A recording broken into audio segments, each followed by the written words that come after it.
I really want to know, I know a little bit of your backstory from your book and the cultivation and just that devout faith of even like laying hands on people. Yeah. What is your like quiet time with the Lord? What does that prayer closet look like? What are you exchanging with God on a consistent basis? How does he speak to you? I think the awesome thing is how if you stand for Christ, how he will continue to stand for you, because he always has stood for you, but he'll continue. And what I mean by that is that I do not back down in who I am for God. For instance, I was very touched by signs and wonders when I was 8 years of age. There was a man from Sri Lanka who was a missionary that came to my Assemblies of God church that had like 1,200 people in it. That was a mega church back at that time. And this man from Sri Lanka was moving in the gifts of the Spirit. I saw people get healed.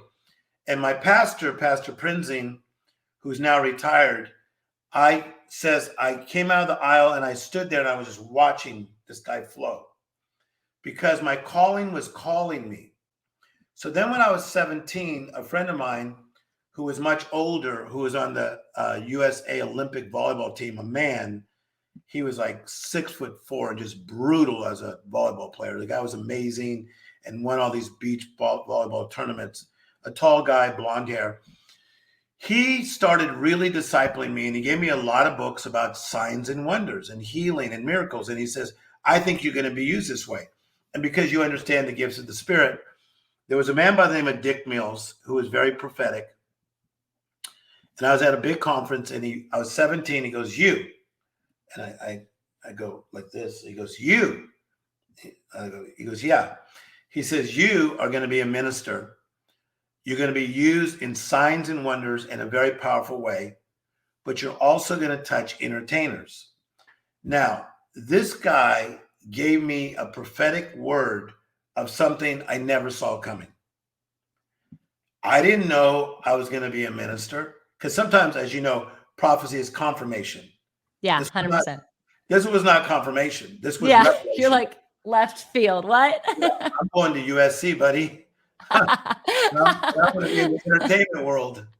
So he says, you're going to be a minister. You're going to be used mightily in signs and wonders, and you're going to help entertainers. Well, everything he said began to unfold just like that. Now, it didn't happen where I started to be friends with entertainers just like that.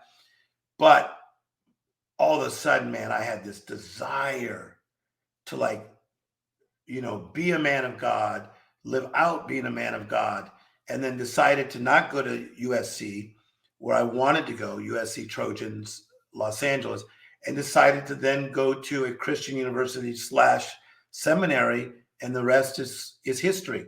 But I don't back down. I still pray for the sick. I did it 2 weekends ago at a mega church. I did it before that in another big church. I will continue to flow, even though I'm on Good Morning America, the Today Show, TMZ, etc.